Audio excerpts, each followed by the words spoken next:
Audio Jungle.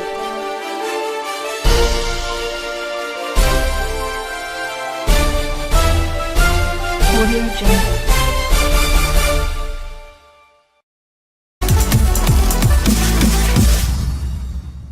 Fake article that Bushiri arrested in U.S. for smuggling cocaine. False article published that Malayan prophet Shepherd Bushiri has been arrested in JFK Airport in New York on suspicion of drug trafficking and possession. The false news claimed that according to Fox News, 10 kilograms of cocaine was reportedly found on the baggage carousel on the pastor's flight from Johannesburg to New York. The bag containing the cocaine, which reportedly costs $1.5 million in street market value, was checked in from Johannesburg and is identical to a bag carried by the prophet. Bushiri, who is known for his extravagant lifestyle, has reportedly been released on $100,000 bail, and while his fingerprints were not found on the cocaine, immediate forensic tests have proved his connection.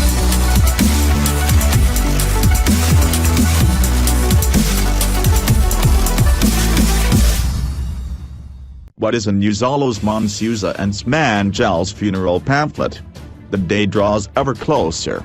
Uzalo's beloved characters, Monsuza, Belatikumalo, and Smangel, ZIMBABWE, who were both recently killed, will soon get their on-screen send-off, and it will surely be a day to remember. Drum went behind the scenes and got a sneak peek at the funeral pamphlet for the two characters. The program includes a collection of hymns for Monsuza, No Tears in Heaven, Lord of All Being, and Day is Past and Gone. The day is past and gone, the evening shades appear. Oh, may we all remember well, the night of death draws near. The last hymn is read as both Smangel and Monsuza are laid to rest. Fans can catch the funeral episode on 16 February on ZIMBABWE.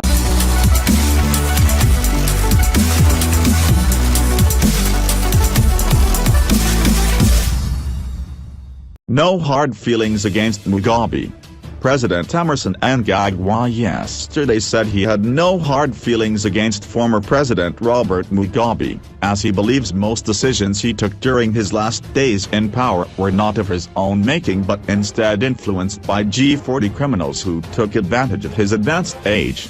Mnangagwa claimed that he was in constant touch with the former leader. The new president made the revelations during a town hall meeting with youths in Harare. The dialogue was organized by Global Shapers Community, a network of young people driving dialogue, action and change. Asked by interviewer Vimbai KGs about his relationship with Mugabe, President Mnangagwa said, "I am here because for the last 54 years he was holding my hand. To me he is my father, mentor, icon, revolutionary leader, but time comes when he gets influenced because, I believe, of age." Somebody described people who surrounded him as criminals. So, I do not believe that some of the actions made at the 11th hour were genuinely his own. President Mnangagwa said to vindicate that criminals had circled Mugabe, the former leader seemed not to recall that he had fired him as vice president. He said Mugabe pleaded with him to return direct to State House when he told him that he had fled to South Africa fearing for his life. "I realized that things were not what I used to know," President Mnangagwa said. "As a result of that, I have no ill feelings at all towards former President Mugabe. I chat with him." President Mnangagwa said instead of getting worried, he felt pity for those who attacked him during the presidential youth interface rallies. "Of the 9 rallies, we began in Mashonaland East," he said, responding to how he felt during the rallies. "As we went on, it became slightly harder, slightly troublesome, and as we went on it became very worrying. I really thought that those who were making accusations on me or some of my colleagues like George Shremba were ignorant of who I was and who Shremba was. They also had a perception created outside our actual persons and they misunderstood us. If a person misunderstands, you pity him. You do not get worried. So, I was not worried, because I was misunderstood." Mnangagwa said he had since put behind the past and was focusing on unity and development. "In my inauguration speech, I spoke about reconciliation, he said. I spoke about bygones being bygones, meaning there is nothing we can do about the past. Those things have happened. The acts of omission and commission which happened in the past, yes, in some areas we get to learn lessons from what has happened, but let us put that behind us because we will not live it again. My message as we go forward is let us preach love, love, unity, unity always. And Gagan added, we are all Zimbabweans, let us accept each other. I believe that every single Zimbabwean, young or old, rich or poor, tall or short, blind or with eyesight has a role to play and is an important person to bring our nation forward. My appeal is let us look into the future, that is the only space we can improve. The dialogue meeting was attended by Vice Presidents Constantino Chiwenga and Kemble Mohadi, Cabinet Ministers, Chief Secretary to the President and Cabinet.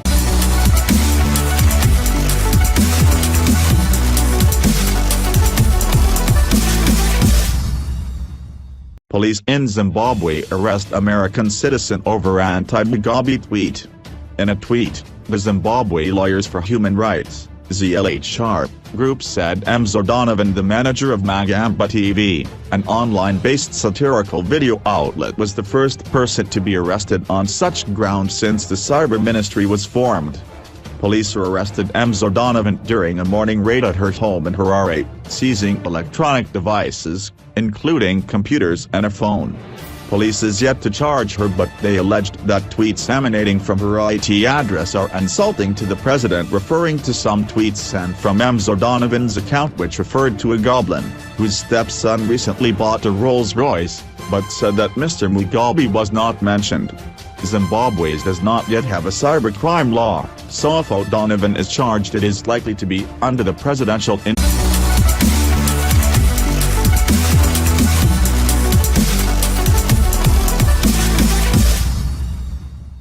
RIP former Botswana leader Lucas Manyane Mangope dies. Former Botswana leader Lucas Manyane Mangope has died, it emerged on Thursday. This is according to South African Broadcasting Corporation, SABC, which broke the news on Thursday night. Mangope was the president of Botswana, one of the apartheid-era homelands or Bantustans to which black South Africans were confined. He was also the former leader of United Christian Democratic Party, UCDP, a party he also founded. It remains unclear what the cause of death is at this stage. Tributes began pouring in on social media following news of the former leader's death. Many users took to Twitter to remember Mangope and passed their condolences to his family and friends.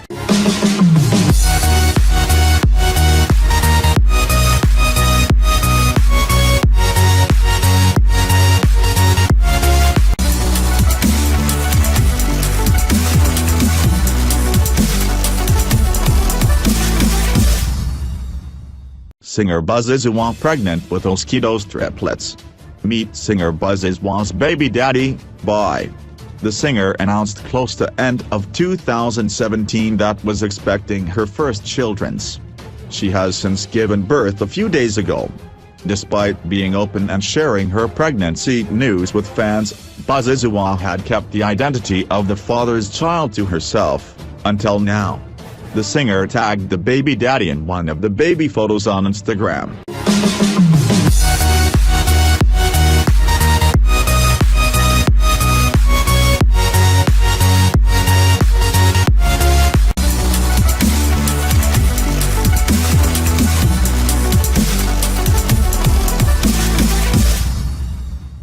Sibong Almani, who accidentally received R14.1 meter apply for NSFAS in 2018.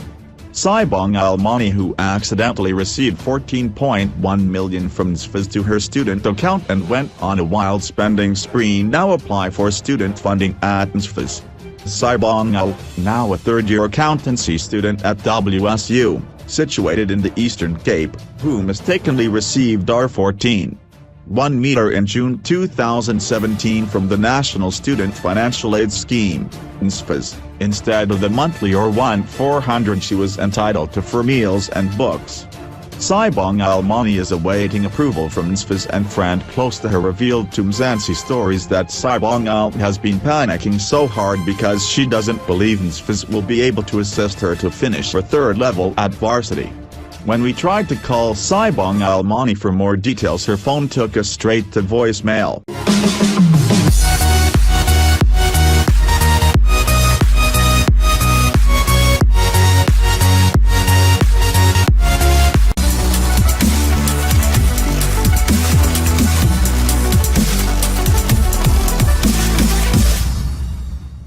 Prophet Shepherd Bushiri arrested in U.S. for smuggling cocaine.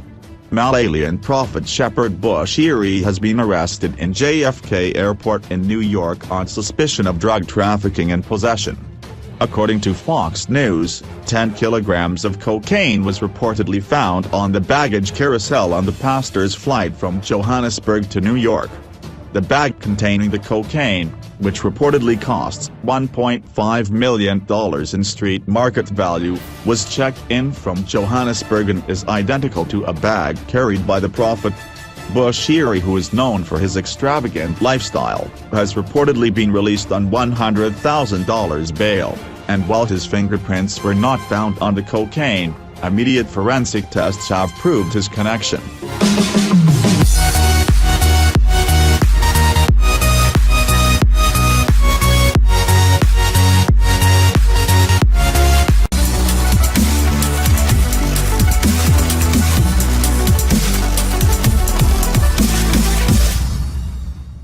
Former Homeland leader Lucas Mangope dies. The 94-year-old Mangope formed and led the United Christian Democratic Party, UCDP, based in the Northwest Province, after he was ousted from his post as head of the former Botswana, one of many independent black homelands which only apartheid South Africa recognized, in 1994. The homeland now forms part of the Northwest. He had been accused of using police brutality to suppress protest. In 1988 he was reinstated by the apartheid government, following a failed coup led by Rocky Mobane, leader of the People's Progressive Party, PPP. In 1993, ahead of the first democratic elections a year later, Mangope insisted Botswana would remain independent of the new and integrated South Africa and that he would not allow the elections to take place in his country, News 24 previously reported. He was removed from office by Foreign Minister Pick Boda and Transitional Executive Council (TEC) member Mac Maharaj in March 1994.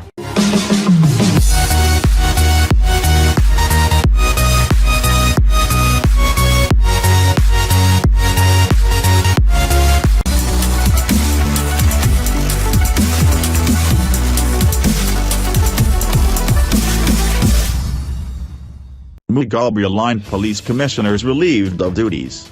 Several senior police officers who were allegedly aligned to former President Robert Mugabe have been reportedly relieved of their duties. Yet to be confirmed reports say the prominent figures in the Mugabe-led police administration under the guidance of former Commissioner General Augustine Chiri have been relieved of the duties. Among the ex-officers are Deputy Commissioner Generals Sabanda, Madabiri and Shambar, Commissioners Bantu, Ntbel, Kanyane Iwa, Senior Assistant Commissioners Munyanga, Gumum, Chanjata, Masakasa, Lilo, May Nzanais, Shekanayuka, Mikadza and their effective mouthpiece Senior Assistant Commissioner Charity Tramba. The ZRP had become one of the most disliked and distrusted organizations in Zimbabwe under the tenure of long-serving former Commissioner General Augustine Chiri. In the aftermath of Operation Restore War Legacy, the ZRP had to conduct joint patrols with members of the Zimbabwe Defense Forces as its officers were accused of corruption and extorting motorists through numerous roadblocks. More information is yet to follow on the changes taking place in the transformation of Zimbabwean police from force to service. A letter of retirement which was given to one of the commissioners and signed by Acting Commissioner General Goodwin Matanga reads, January 17, 2018. Commissioner_retirement from the Zimbabwe Republic Police in terms of Section 22(3) of the Police Act, Chapter 1110. This letter serves to advise you of your retirement from the Zimbabwe Republic Police in terms of Section 22 subsection 3 of the Police Act, Chapter 11 to 101, effective from midnight on the 19 inches of January 2018. You will be paid 3 months' salary in lieu of 3 months' notice of termination of service. The Acting Commissioner General of Police avails himself this opportunity to sincerely thank you for having diligently served the organization and the people of Zimbabwe. Wishing you and your family a pleasant retirement. Mathanga, Acting Commissioner General of Police.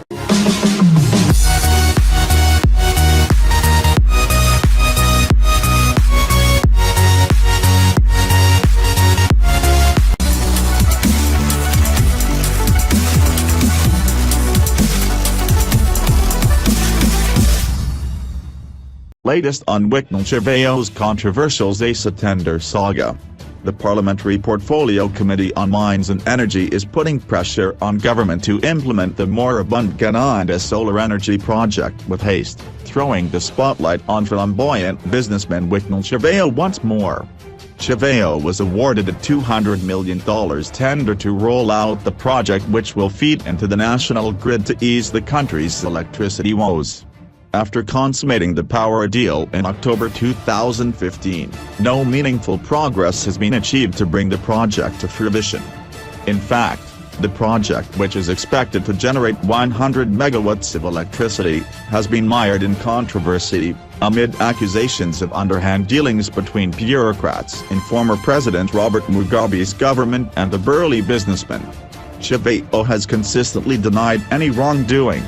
In a report presented in Parliament on Monday, the Portfolio Committee said the work that has been done on the energy project does not tally with the amount paid to the contractor.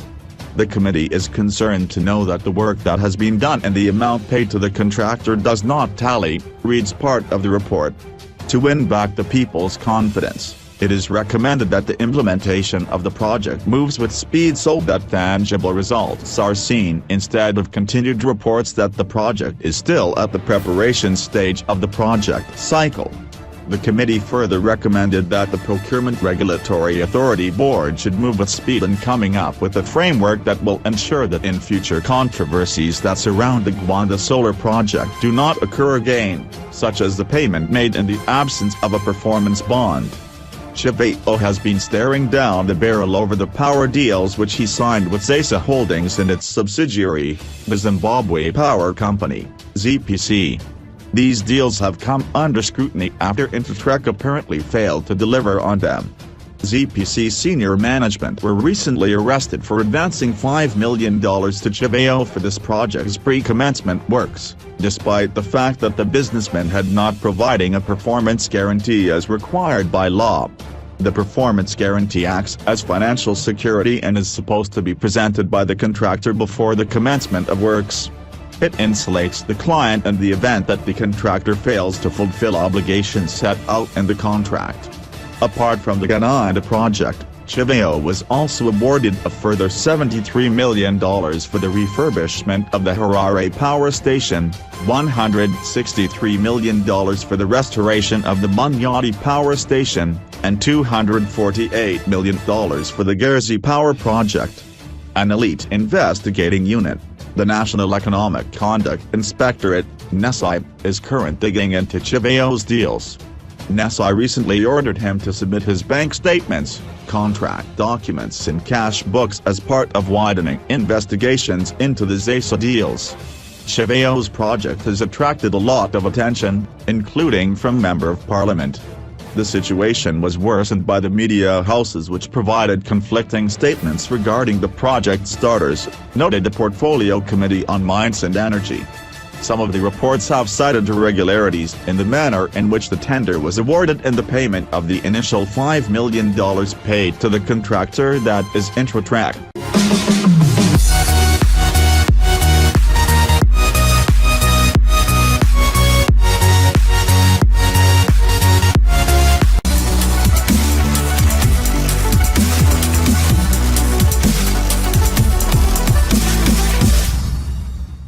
President Mugabe may name Grace as his successor. In a shocking development to President Robert Mugabe's succession political plate tectonics, the veteran nonagenarian is reportedly set to name his wife, First Lady Grace, as his successor sometime next year, as the country descends into a Mugabe dynasty, Spotlight Zimbabwe reported. The publication claims to have gathered this information from some senior ruling party officials.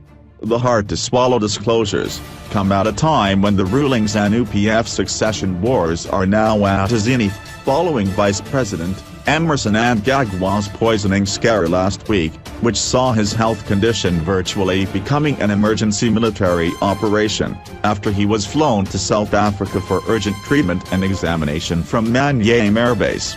Harare was plunged into disbelief and panic mode as many feared for Mnangagwa's life, with his top ally, Zimbabwe Defense Forces, ZDF, Commander, General Constantino Chiwenga, making the swift intervention to have Mnangagwa rushed to Johannesburg. As first revealed by Spotlight Zimbabwe last year in March, it is however more likely for Mnangagwa to become the next president, while Chiwenga is set to become vice president of Zimbabwe, thus becoming the first highest-ranking military chief in the country's history to assume the second most powerful office in the land, after his predecessor, the late General Vitalist Zvinavash, came within a whisker of taking up the same office in 2004 following the death of VP Simon Musonda, in a thrilling grand political plan that has been brewing since 2008, reportedly mooted and involving former Ethiopian leader, Mengistu Haile Mariam, now exiled in Zimbabwe after receiving asylum in 1991, who is said to be the brainchild of the scheme, as a hired national security consultant of the military. Mugabe, the party officials say, intends to hand over the reins of power to Grace soon after securing a fresh 5-year term, if he wins the watershed 2018 presidential elections, as the ZANU-PF strongman is said to be convinced that a military putsch is still possible, and could be executed in a bloodless manner. Mugabe came out, with his guns blazing against the military last month, accusing them of interfering in politics and that their involvement was tantamount to a coup. The military has no right, to be interfering with the political processes, Mugabe told a meeting of his party's Women's League.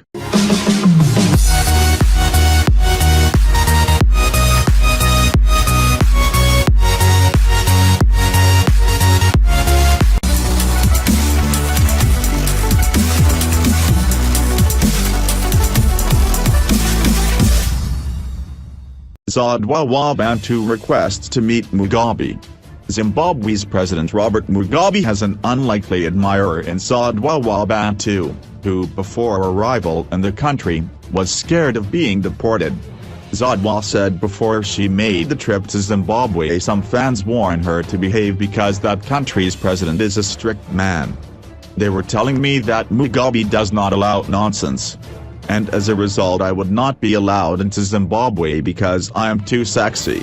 Some feel I will be half naked and that he, Mugabe, knows that I don't wear panties, she told local journalists. Having arrived with nothing but a celebrity welcome at the Joshua Mkabukunkamo airport, Zodwa felt at home. I would love to meet Mugabe if given a chance, she said. A local socialite paid $2,500 or $32,500, to secure the VIP booth at Club Connect where he and his entourage had exclusive access to Zodwa. I don't live a fake life. This is me, I am not expensive. I am a cozy person. I love you all.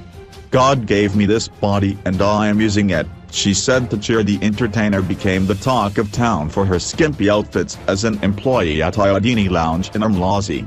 She raised eyebrows at the Durban July for wearing a revealing dress but said she had little worry over what people thought of her and her love for wearing no underscore wear.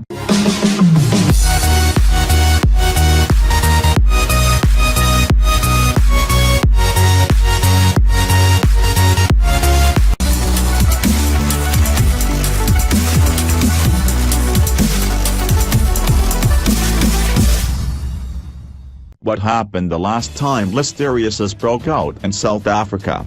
South Africa is in the fearful grip of the largest ever listeriosis outbreak in recorded human history. The disease has so far claimed 67 lives from 748 reported cases since the back end of last year. The infection is contracted through the bacterial Listeria, which can be found in vegetables as well as meat and dairy products. It thrives in warm, wet conditions and permeates the soil on farmland. Both animals and crops can be carriers of listeriosis, which finds its way to humans when we consume said products. To find out how you can avoid the illness, please read the Listeriosis Safety Guide we put together earlier this month. The outbreak in Mzansi has health officials and ordinary citizens on high alert, just as it did previously. When was the last time listeriosis was found in South Africa? There were 7 cases reported between January 2015, September 2015. All of the cases were non-fatal, and reported at a tertiary hospital in the Western Cape. When was South Africa's last outbreak of listeriosis? When the disease begins to affect people outside of a certain environment, it becomes known as an outbreak. The last listeriosis outbreak to hit South Africa was more than 40 years ago. The infection took hold of 14 people from in and around Johannesburg. A 48-year-old Sowetan male was the first to catch the disease on August 3, 1977. Then, 13 more cases were recorded over the next 9 months. A 28-year-old male was the last person to catch listeriosis on April 15, 1978. How deadly was the last listeriosis outbreak? Of the 14 patients infected, 6 died. 4 of those were newborn babies. The disease strikes pregnant mothers and neonatal infants particularly hard. 2 males were confirmed as the other victims. This meant the mortality rate was 43%. With the 2017-18 outbreak, the current mortality rate is under 9%. The listeria epidemic reported in the 1970s was the first of its kind in this country.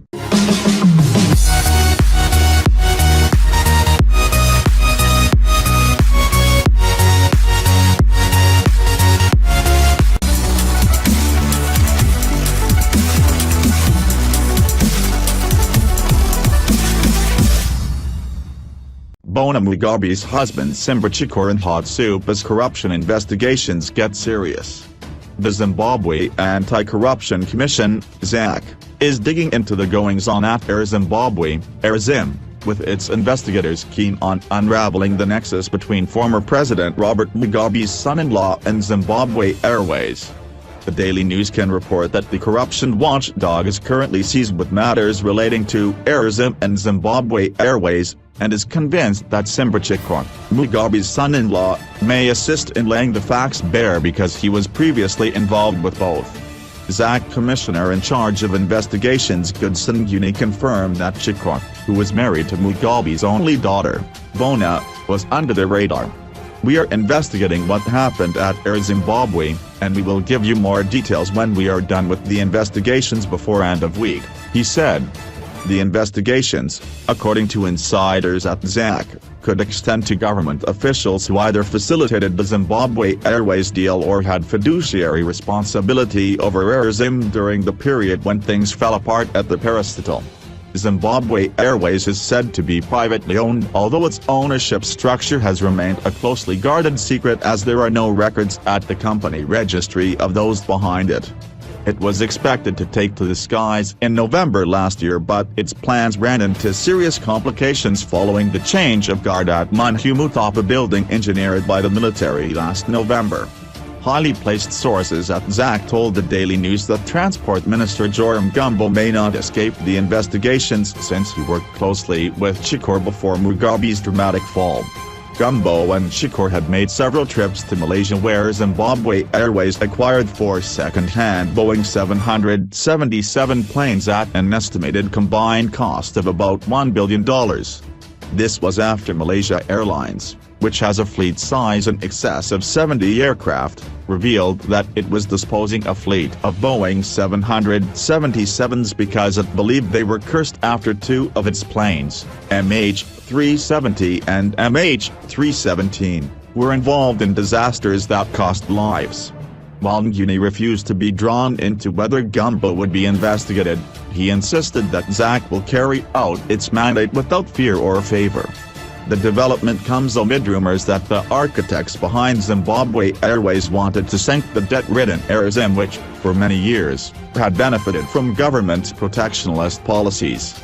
Air Zim's old fleet comprises 2 Boeing 767s, 3 737s, 3 MA-60s and 2 Airbus A320s. Only 3 of these are flying, 1 Boeing 767, 1 737 and an MA-60. The parastatal, which is said to be losing up to $3 million a month, is saddled with a $300 million declared debt.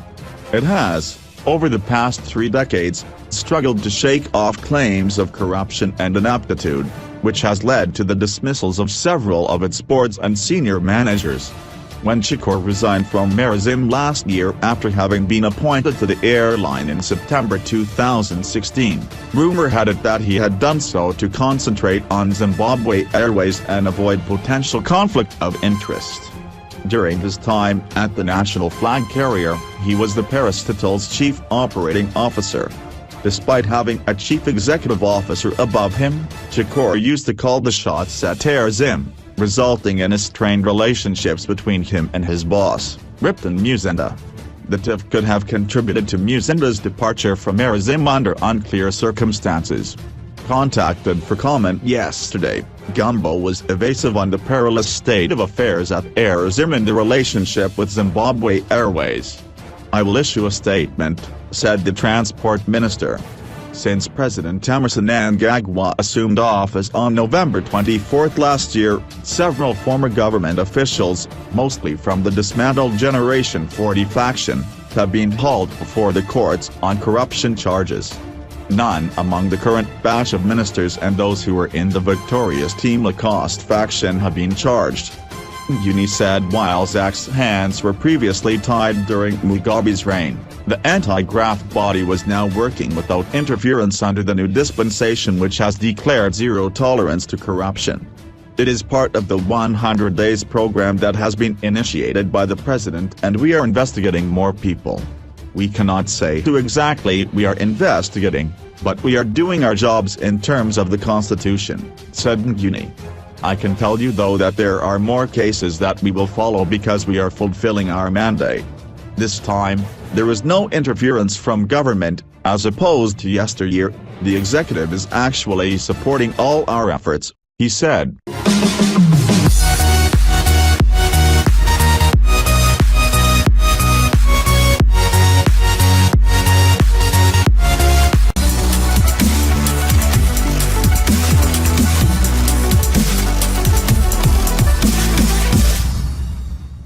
Kim Kardashian and Kanye West welcome baby via surrogate. Kim Kardashian and Kanye West welcomed their 3rd child together on Monday. Kim made the announcement on her app. "We are incredibly grateful to our surrogate who made our dreams come true with the greatest gift one could give, and to our wonderful doctors and nurses for their special care." The couple used the surrogate as Kim has placenta accreta, a life-threatening condition that caused complications during the birth of her 2nd child, Saint. U.S. celebrity site TMZ reported Kim was in the hospital delivery room when the surrogate gave birth and was the first person to have skin-to-skin contact with the baby. Kanye was also there, but stayed behind a curtain during birth. Only once his daughter was born and Kim had the